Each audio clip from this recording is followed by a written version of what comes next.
Part 1. The Silent Witnesses.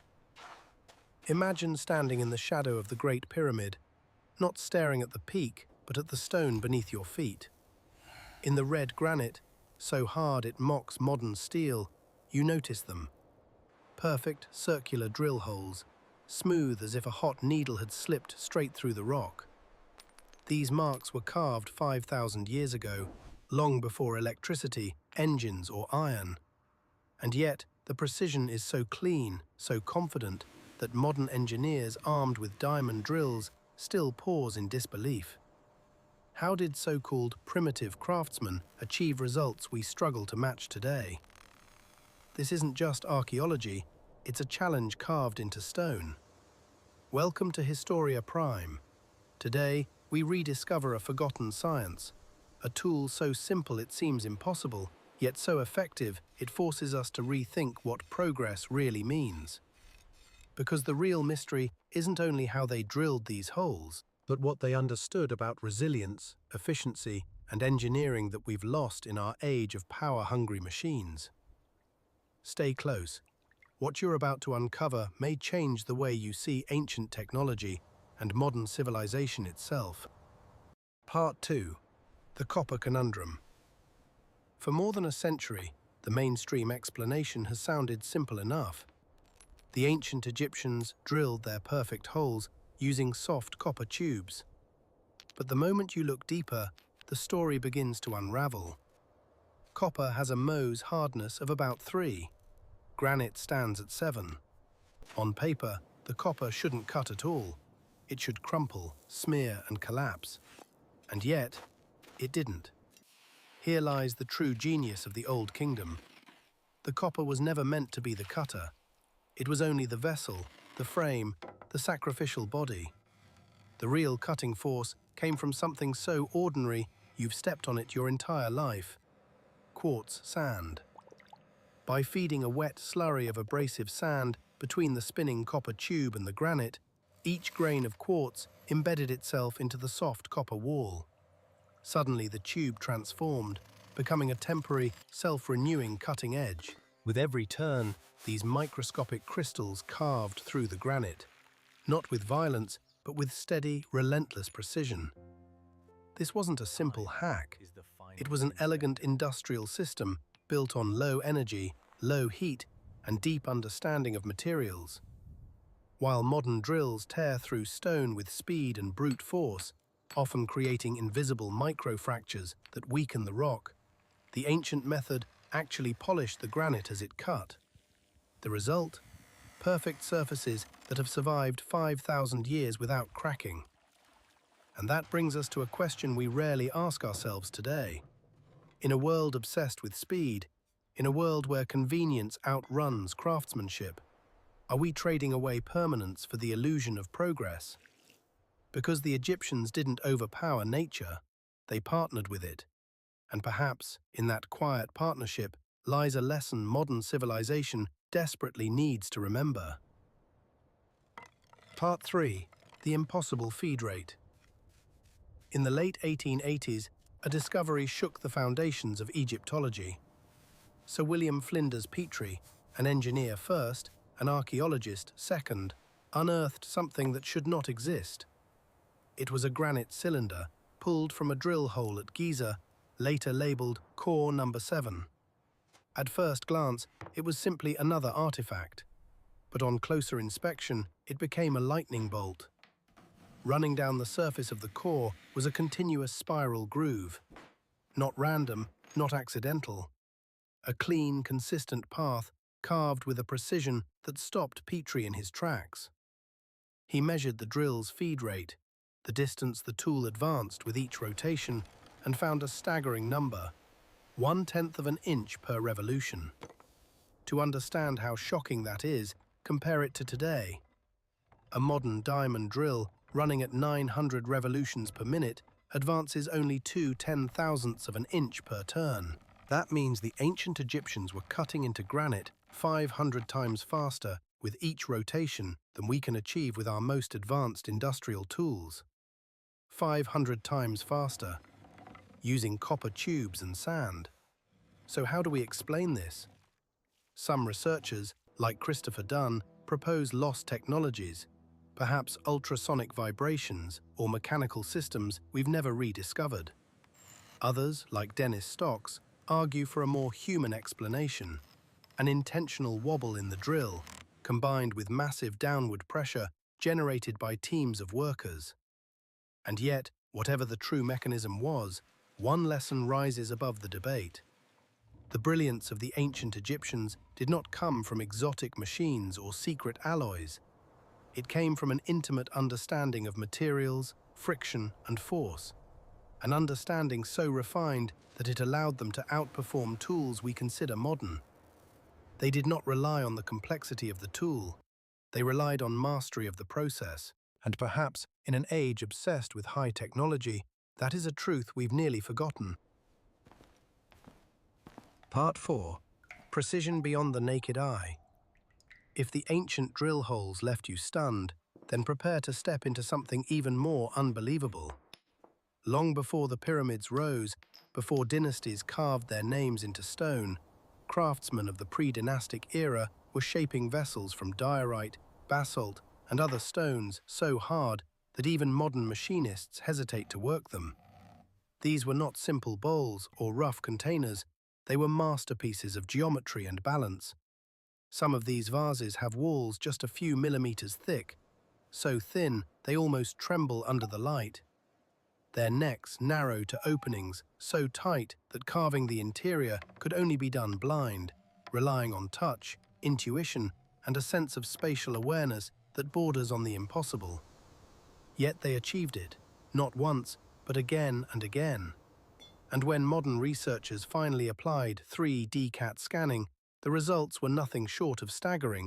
Dr. Max Fomitchev-Zamilov discovered that among 22 vessels scanned, 11 displayed axial symmetry and circularity so perfect they sit at the limits of modern measurement. One vase labeled V18 showed a centering error of just 1/10,000th of an inch. Think about that, a precision measured in microns, 1/100th the width of a human hair, achieved in an age without lathes, without steel blades, without machines. Achieved by craftsmen whose tools, according to the textbooks, amounted to little more than stone rubbers and wooden sticks. So we must ask ourselves, honestly and without hesitation, could human hands alone create this level of perfection through time and patience? Or are these vases the fingerprints of a forgotten system, an automated method, a mechanical rhythm, a technology whose traces remain only in the artifacts themselves? Because when stone speaks with this much precision, it forces us to question everything we thought we knew about the ancient world, and perhaps even our own. Part 5. The human engine. If the ancient tools reveal how the Egyptians shaped stone, then what comes next reveals how they shaped civilization itself. Because the true secret behind a culture that endured for 3,000 years wasn't just their engineering, it was their organization. For centuries, movies and myths painted pyramid builders as slaves whipped under a brutal sun.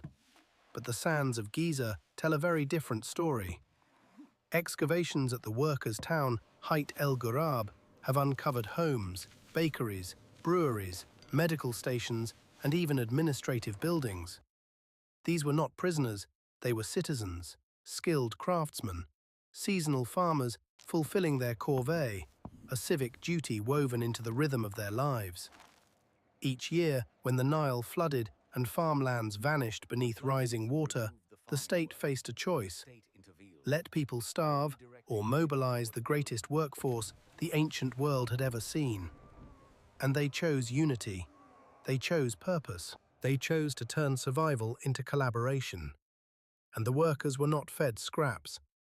Archaeologists have found mountains of bones, from cattle, sheep, and goats, proof that the laborers ate diets richer than many nobles in later centuries.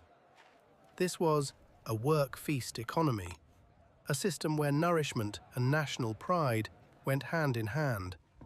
The people built the pyramids, but the pyramids also built the people, binding them into a single identity through shared effort and shared reward.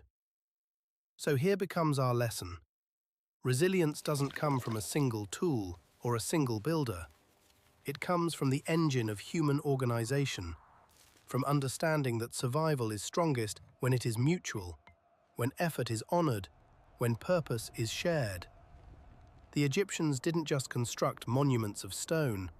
They constructed a system where every individual, from farmer to master craftsman, felt the weight and the meaning of what they were building. And perhaps that is why their legacy still stands, thousands of years later, unshaken by time. Part 6. Lessons from the Ancients. So after all this, what do we truly take away? Because this story is not just about drills, vases, or pyramids, it is about the mindset that shaped them. Today we rush toward anything that is faster, louder, or more complex. We burn through metals, plastics, fuel, and human attention as if the supply is endless. We call it progress, but the debris of our modern world tells another story. Now look back at ancient Egypt. Their drill was not a brute force tool. It was a perfect response to its environment, built from copper, sand, water, and human muscle. Everything could be sourced locally. Everything could be reused. Nothing overstressed the stone or the worker. They weren't fighting nature, they were working with it, understanding that efficiency comes from harmony, not domination. And from that harmony emerged 3 lessons. Lessons that might matter even more today than they did 5,000 years ago. First, process over power. If you understand your material, whether it is granite or a problem you face in life, you can solve it without overwhelming force. You don't need the equivalent of a diamond-tipped drill when a well-designed process will achieve more with less. Second, organization is a tool. A single person may achieve little, but 20,000 people working in rhythm, guided by a shared accounting system and shared purpose, can change the world. The Egyptians didn't just build monuments, they built a workforce capable of miracles. And third, build for eternity. If you want something to last, whether it is a structure, a community, or even a personal habit, choose stability over speed, low heat over constant stress. What endures is not what grows fastest, but what grows strongest. These are not just archaeological insights, they are survival lessons, timeless principles whispered across the ages by a civilization that understood something we are only beginning to remember. And if we listen, perhaps our own achievements might still be standing 5,000 years from now. Part 7. The Lost Echo. As we reach the end of this journey, we discover that what we have lost is not only the how of ancient engineering, but the why behind it.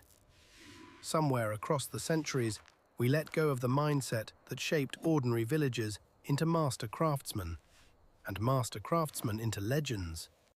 We lost the slow, patient training systems that passed skill from one generation to the next, like a flame carried carefully through the dark. Because the monuments along the Nile are not just tombs.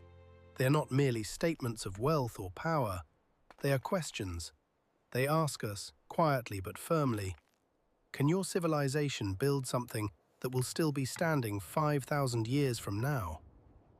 It is a question we should take seriously. Knowledge, after all, is fragile. Wars can erase it. Political collapse can bury it. Cultural neglect can silence it. Entire worlds of understanding can disappear in a single generation. Today, we use muon tomography, CAT scans, and artificial intelligence to rediscover what ancient craftsmen once knew by hand and by heart. But even with all this technology, the most important instrument remains the one inside you, your curiosity. So now the question comes to you. Are these artifacts traces of a lost high technology, or proof of a level of human skill and organization that we can scarcely imagine today?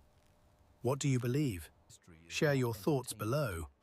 And if this journey moved you, if it sparked something, don't forget to like, subscribe, and share this piece of real history with someone who still believes the past has nothing left to teach us. I'm your host for Historia Prime. Thank you for walking with me through another chapter of our human story.